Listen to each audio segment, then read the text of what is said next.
Harvesting strawberries at the right time ensures the best flavor and texture, but how can you tell when they're ready?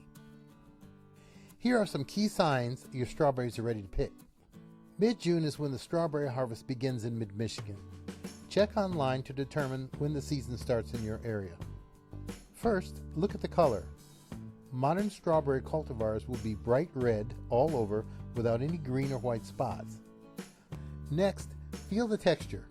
Ripe strawberries should be firm but not hard. They should give slightly when gently squeezed.